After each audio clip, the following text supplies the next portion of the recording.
السلام عليكم، مرحبا بكم دائما مع الوصفات الرمضانيه. اليوم ان شاء الله راح نديروا طبق بالديول في الفور. حاجه بزاف سهله تقدروا توجدوها الساعه الاخيره قبل المغرب، بزاف سهل ويجي بزاف بنين.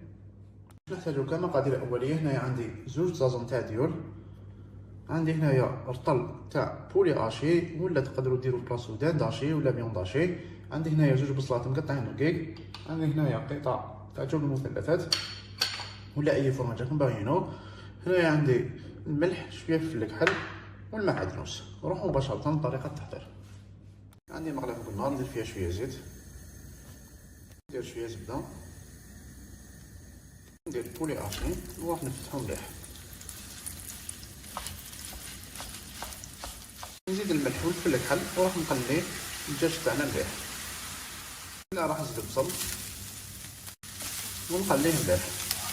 وانا هنايا درت البصل فقط، لكن نتوما تقدروا ديروا اي نوع خضره راكم باغيين. تقدروا ديروا درون ديال مسكر مثلا، عندكم فلفله تقدروا تقطعوها قطع صغيره وتزيدوها في المرحله.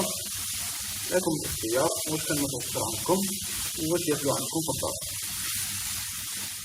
الحشو تاعنا هكذا راه واجد، راح نطفي عليه، نزيدو المعدنوس، نخلط شويه.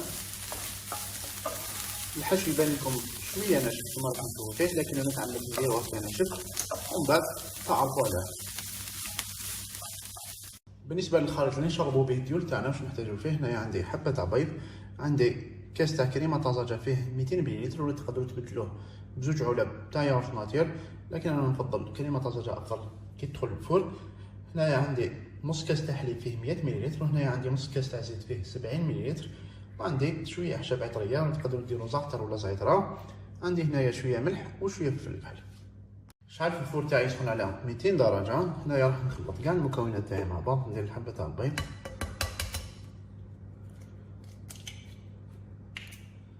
نزيد الكريمه الطازجه، الحليب، الزيت، ملح، فلفل الكحل، اعشاب عطريه. نخلطهم مليح مع بعض، نخليهم جه.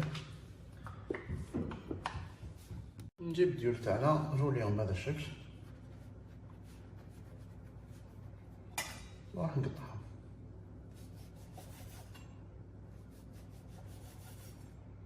قطعوا ما يكونوش خشان بزاف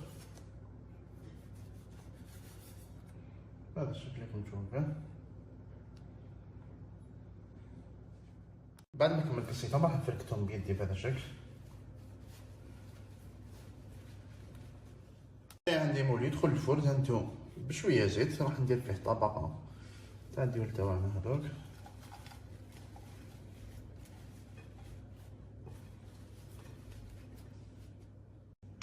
نسقيهم بشويه من الخليط اللي حضرناه مع بعض.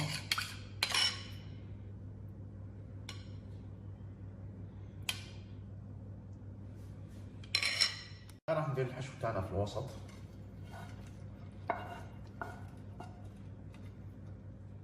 نسويه في الوسط، ما نخليش الحاجه الاطراف.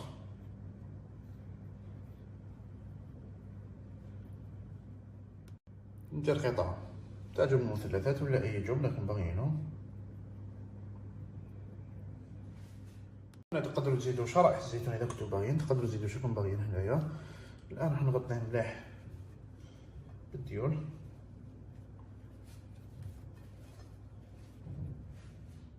بعد ما غطيت الحشو تاعنا راح نضغط شويه عليه، شويه من فوق هكذا.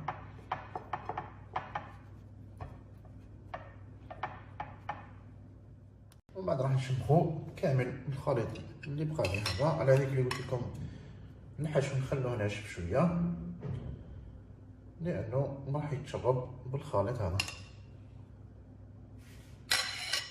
والان راح ندخلو الفرن اللي كنت سخنته من قبل على 200 درجه حتى يدي لون ذهبي شباب، ومن بعد نكملو مع بعض. هنايا بعد ما دا لون ذهبي كما راكم تشوفوا فيه، خرجته من الفرن. راح ندير له شويه فرماج رابي ونعاود نرجعو للفرن حتى يحمر مليح، ومن بعد نشوفوه مع بعض وقت التقديم.